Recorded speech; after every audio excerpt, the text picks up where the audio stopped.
You came to my coaching brand and you paid me to get something, and then you come to my school and you're telling me, hope you know that confidence can be likened to pride. Hope you know that self-esteem is pride. Hope you somebody did that in my school. And I was just dumbfounded, like, are you teaching me the confidence, or is it me that came to pay you? What exactly happened? Or did you collect back your money and I paid you? Like, what happened? Why are you suddenly trying to argue out what I'm teaching? Imagine somebody asking me about my school and I'm sending like 20 something pictures to the person, because where will I start from? You understand? I have testimonials, I have things that will encourage you to buy, but they're all in pictures. And when I forward those 20 something pictures to you, you will be overwhelmed. So I even had one person tell me, please stop sending. Stop sending, ma. And it was embarrassing. At my first conference, Confidence and Complete Woman Conference, I was overwhelmed. That is the conference I did that I was so burnt out, so overwhelmed, so frustrated. Even my health went down. Welcome back to my YouTube channel. I'm so excited to have you come back to watch my video. And yeah, if you are a first timer, thank you so much for stopping by to watch my video. On this channel, I talk about faith, life, and confidence. My name is Miss Omailichku, and I'm a certified confidence coach and director School of Confidence, popularly known as a confidence doctor. So you're most welcome to my channel. And today, I want to talk about 10 mistakes I made when I started my coaching brand. Yes, I made some mistakes when I started my coaching brand, and I don't want you to make those mistakes. Now, the thing is, if you don't get trained, you're going to make mistakes, and you would learn, but from experience. Okay, so if you have somebody that has actually walked through that journey and is willing to tell you those mistakes and help you avoid making them, then you should be grateful.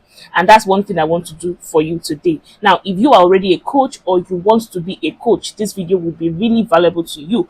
Even if you don't necessarily want that title, but you are somebody that gives out information to people, either paid or free. You teach them what you know, you train them, you follow them up and help them achieve a particular goal or learn a skill, then you are also qualified or eligible to actually watch this video. Okay, so sit back and enjoy. Now, if you have not subscribed, do subscribe before we start.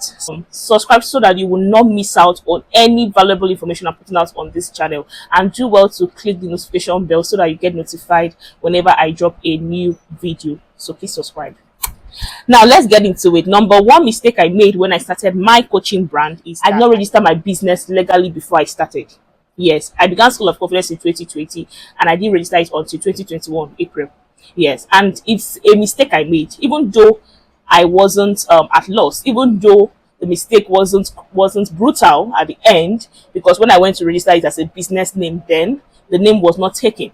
Even though they sent a query to me asking me which one is School of Confidence, and I explained before they eventually registered it, you know, I didn't have an issue. Nobody was using my name, so it was easy to continue with the name. But what if somebody was using the name, and after I've already given people certificates, after I put it out there, after I've launched it, and I come to say, oh, I can't use that business name again, oh, I've changed my business name, it's going to be brutal on my brand. So thank God nobody was using the name, and I still was able to register it. But I advise you to please, to avoid stories that touch the heart, or to avoid wasting your time on a brand that is not legally compliant, please go and register your business. Talk to a lawyer.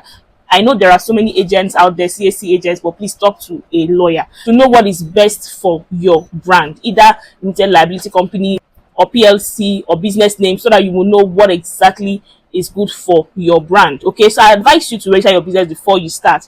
And now, if possible, trademark. I trademarked the confidence doctor, so nobody can actually answer this name without my permission.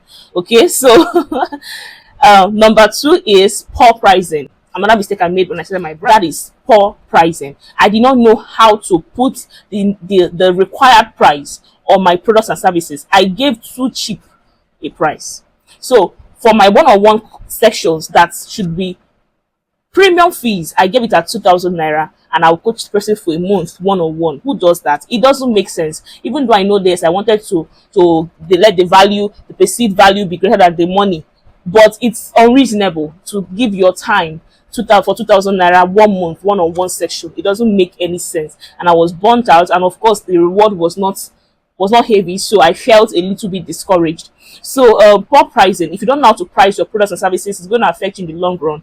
Don't overprice, don't underprice. Just know what is good for your brand and do it, and have variety of offers so that you can have variety of prices, or stick to one, but please do not be unreasonable with your prices. Okay, do what is good for your brand and make sure that you are not at loss. Do you understand? Put together everything you've involved into that brand before you come up with somebody, before you come up with what one person will pay.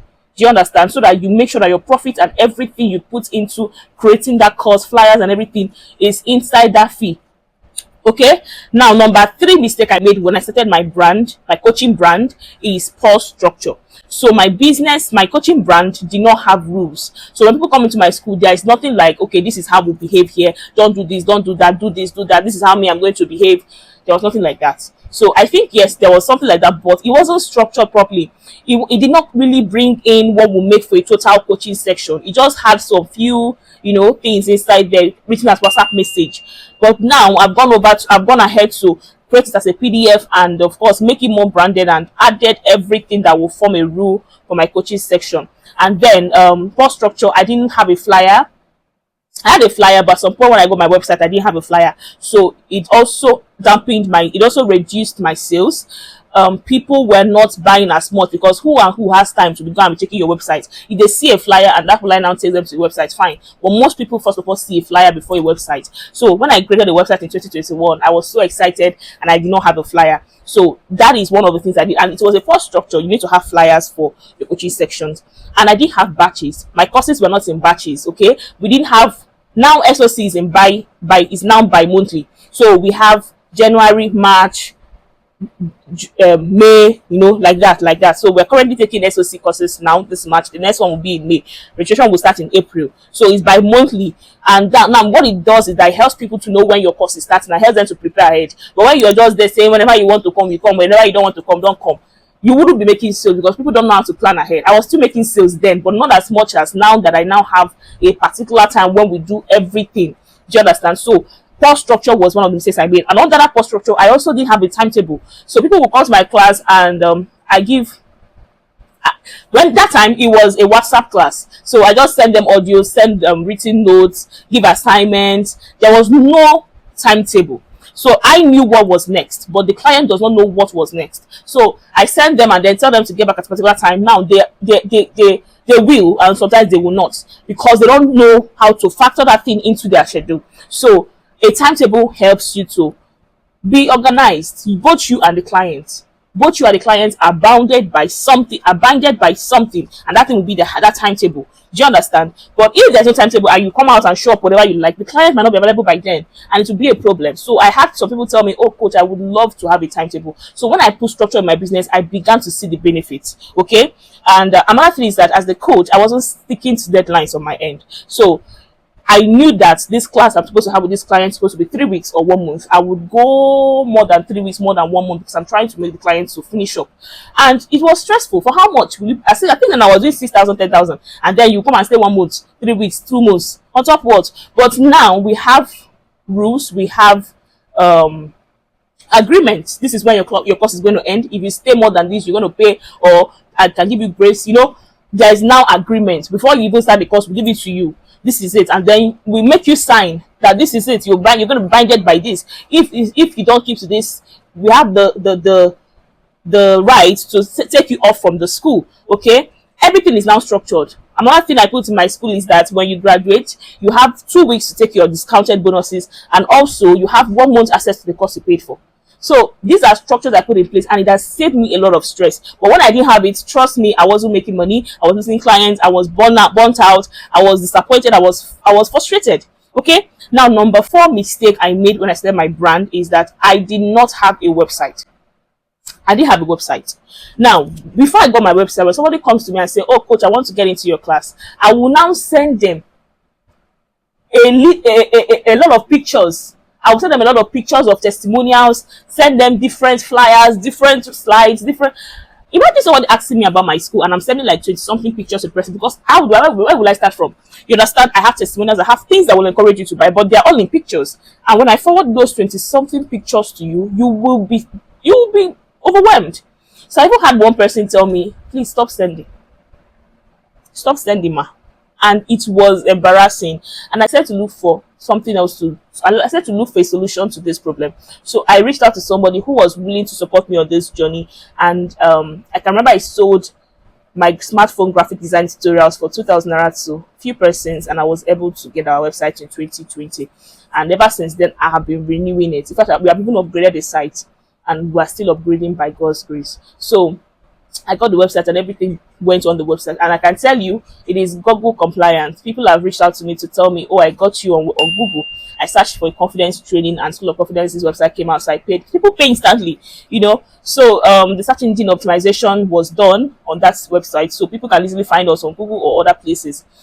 So it's something I'm grateful for. I'm glad I finally got a website, because before I got a website, it was tough. How do I tell you? Because I can tell you about my course, but those testimonials, those things, those slides, those pictures, those things that will encourage you to buy, how far I have to send them to you. So when I send them to you, you'll be overwhelmed seeing so many pictures to choose from or to watch and all that. So website just helps you. You will just be scrolling. You will not know that you are even burning time. But when I send you pictures, if you just sit and something pictures, you'll be tired. So I didn't get a website, and I advise you, these things are not rules, but I advise you, if you can and if you have some money, please go ahead and get a website. It will help your brand grow speedily. And of course, these are no rules. I don't want to pressurize anybody. If you just start now, you don't have money for this, it's okay to start small. I also started small. I told you how I got mine, but I did not let this thing continue. At some point, I began to make steps to grow my brand. The fifth mistake I made when I was starting my coaching brand is that I did not balance empathy with firmness. Like I said, some people will pay for my coaching sections and will stay more than the time that they paid me for. You paid me for 1 month, you will stay 2 months. So I was empathetic, but I needed to balance it with firmness. I needed to swing them. I needed to balance them. So even if I'm understanding you, I would still enforce the rules and the agreement we had. So even if I want to give you a grace, I will give you a grace, but make you understand that it's grace I'm giving you, and even this grace has a deadline. Do you understand? So it's so important as coaches that you have balance between empathy and firmness. When somebody takes permission from you, honor their permission. Okay? Honor their permission, understand them, but still enforce the rules in your coaching section, and do it politely yet firmly. You don't need to fight, you don't need to be rude, just need to be firm, but be empathetic. If somebody has lost their mother in the course of taking your courses, please understand them. Okay? Now, the sixth mistake I made when I was starting my coaching brand is that I hosted on a wrong platform. I hosted on a wrong platform. I'm not saying it's a wrong platform in the sense that the platform is wrong for anybody to be in. I'm just saying that I did not host the courses on the ideal platform that is required, or that should help improve my branding, or that should make my clients comfortable to take the courses. So I hosted my courses on WhatsApp. So I can remember that I would have recorded audios, write-ups, I would send to the clients on my WhatsApp, on our WhatsApp group, because SOC was once one-on-one class. So I would send them those things, and you find out that WhatsApp, before you know, they lose their messages and the course is gone. And most of them were telling me, oh, I would have loved Telegram. Even till now, I'm not using Telegram. And I know Telegram is so amazing, but I'm not there yet. And we're still using WhatsApp for conversations. But the course now is now hosted on the website. If there was no website, I would have hosted on the seller platform or on Google Drive. That way, the person has longer access to the course, and it just makes it look more professional. So conversations happen there on WhatsApp while the main courses are taken on our website. So we give them the login details.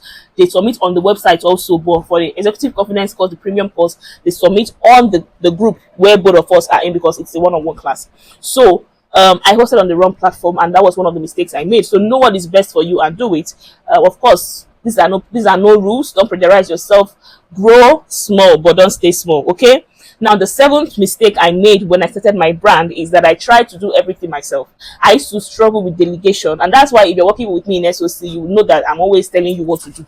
Do this, do this, do this. And I know it can be stressful, but please pardon me, because I like to replicate myself. I like to tell you, I like to put that spirit in you that if I'm not there, you can do it. And do it as much as I would do it, or even more than I would do it. And that's why I will be prompting you, do this, do this. I'll be disturbing you, do this. And you'll be like, this girl, this lady, forgive me if you're working for me in SOC. And I know that excellence is rubbing off for you, and I'm grateful that you're improving. So I try to do everything myself. I was the one that will create slides. I'm the one that will create content. I'm the one that will reach out to clients. I'm the one that will create content. I'm the one that will... I try to do everything myself. In fact, my first conference, Confidence and Complete Woman Conference, I was overwhelmed. That is the conference I did that I was so burnt out, so overwhelmed, so frustrated. Even my health went down. Why? Because I tried to do everything myself. When we close the program around 10 p.m., others will go to sleep. I would stay awake trying to design the image quotes, the quotes that the speakers made when they were speaking in a design. I would design it up till 12 a.m. and I would sleep by 12 a.m. or 1 a.m. and then deliver again in the morning. And I was one thinking about who to reach out to, who to call, what to say. I was after that 7 days program, I broke down. My health mentally broke down. Like, I couldn't be productive anymore. I was just mentally tired, mentally drained. Something I can say, volunteers, please help us do this. And somebody would do it perfectly fine, even more than me. But I did it myself and I broke down. So fast forward to today, I've learned how to delegate. You have people that are loyal to your brand, people that love you for who you are. Please delegate to them. Tell them what to do. They will do it even more than you. If you feel they are not learning, go and replicate. Sorry, go and teach them. I have somebody in my school that is currently our content creator, and this person, when she came, she did not know how to design very well. If you see her first designs, you will see this person was not really trying. And because I didn't want to give anything less, when she sent her design to me, I would correct and correct and correct before she gets what I like. And now I don't correct anymore. In fact, I'm sure she'll feel like a boss now because, whatever she's bringing, I'm taking it because I don't give her those corrections again as much. Now, because I've replicated myself, I taught her and she got better by practicing. So I tried to do everything myself at that point and I broke down. So now, I have people that are loyal to my brand and I've handed over to them to do some things. But in the SOC community, I have admins for all the communities. Facebook community, I have an admin. I have admins. In fact, I can't remember the last time I tried to supervise to see whether they are even doing what they're supposed to be doing.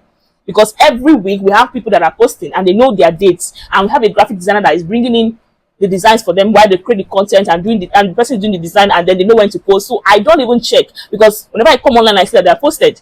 So I created a structure that they are working with. Okay, in the SOC community, we have timetable for the months of the year already written down somewhere, and the leader knows what she's doing. She's going to prompt other leaders to do what is needed. So I stopped stressing so that I can channel my energy to something else. Because you're the chief marketer of your brand. Your personal brand is the chief marketer of that your corporate brand. If you don't spend time to rest, to think, to do the work, you will waste your time doing what doesn't even make sense. What makes sense but not so important. So you can delegate so that you can rest, because you cannot pour from an empty cup. Okay. Now the eighth mistake I made when I started my coaching brand is that I shared testimonies and screenshots of testimonies without permission. So I know that excitement, dear coaches. I know that excitement you have when somebody has given you a testimonial or has written something while in the course of the class and said, "Oh, this class is this." Out of excitement, you take a screenshot and you put it out there. It is wrong. Okay, it is wrong, and I still put out screenshots, but now I'm very careful. If I put out a screenshot, I make sure I ask the clients, "Please, I'd like to do this without your name. Would you like it?" Let's say I'll even tell me, "You have my name here. Put my name." I've had many clients that say, "Please put my name, ma." And I know you will get there, where people want to even associate with your brand because of the value you have to offer and the influence you've built over the years. So some people will tell you, "Oh no," even to you now, somebody will tell me, "No, don't post me," and I respect that. Okay, one of the things I learned as a certified coach is that I shouldn't share my clients' pictures, testimonials, and all that out there without permission, and I will not do it. And even in the coaching agreement, it is there that I will not share this. I would always ask for permission before I do so. So don't do that. Like, curtail your excitement.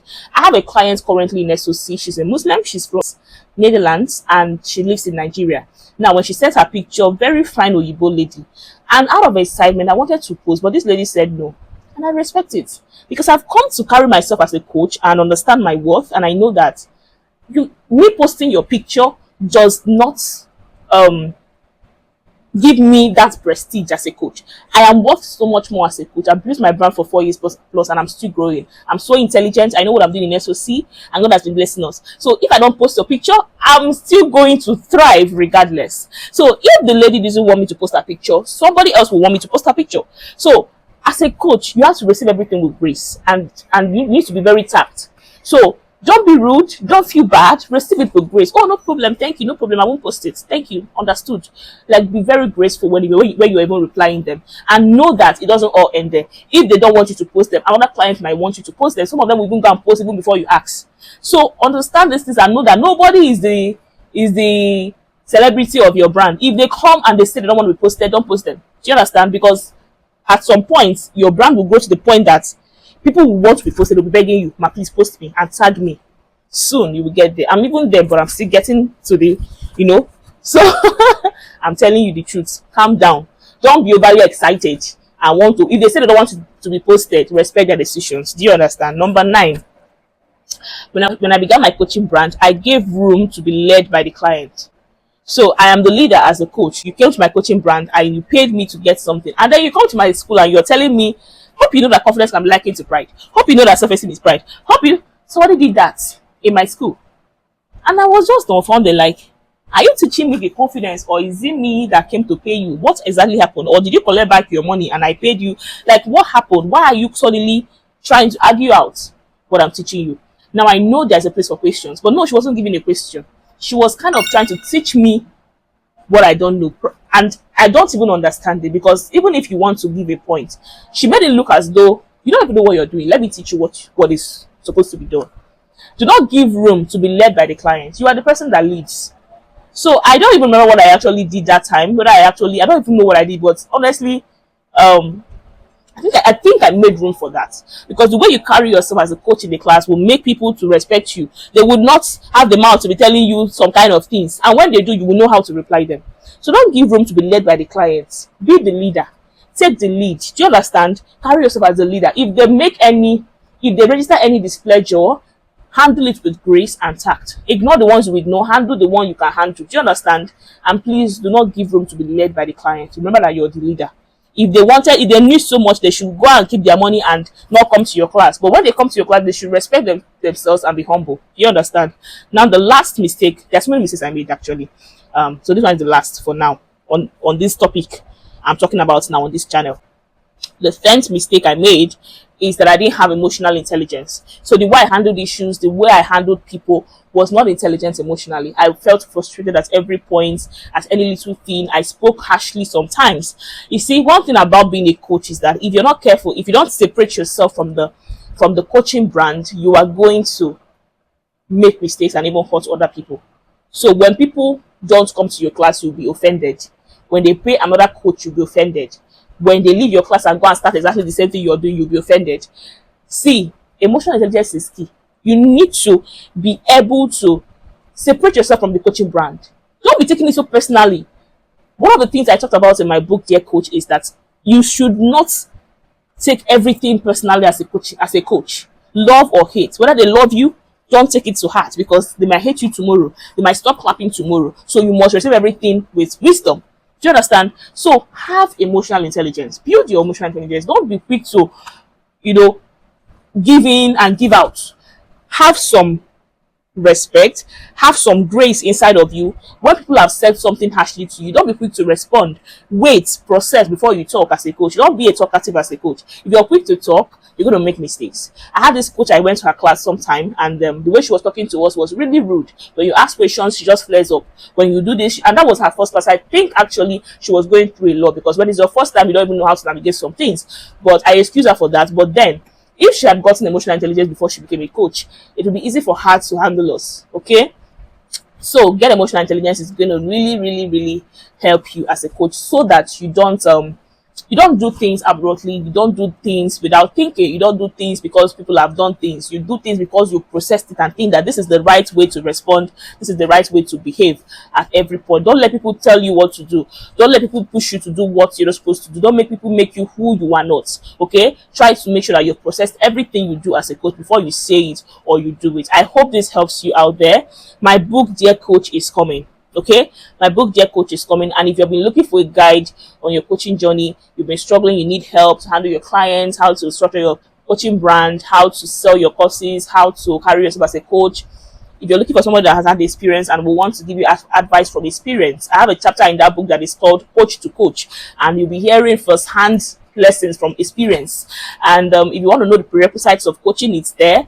If you want to know challenges that coaches face and how to handle it, it's there. The book is very rich. One of the books I'm pouring so much into. The price is 4,000 naira, but the pre-order price is 2,000 naira, 50% discount. That book, trust me, will go to 10,000 naira very soon, and it's just an ebook. Yes, and it's worth it. The bonus for this book, because we are pre-ordering and we are launching. The bonus is Gaining Financial Confidence book, ebook that is also 4,000 naira, but you get it at 2,000 naira also. Now, these are books that you should read if you want to know what to sell, what to even coach on, how to get an idea, how to fine tune the idea, what are the, if you just want to know what to do, just get that book. These two books actually, but you can get any of them you want, but you cannot get the discount of Gaining Financial Confidence if you don't get Dear Coach. Do you understand? So I hope this helps you.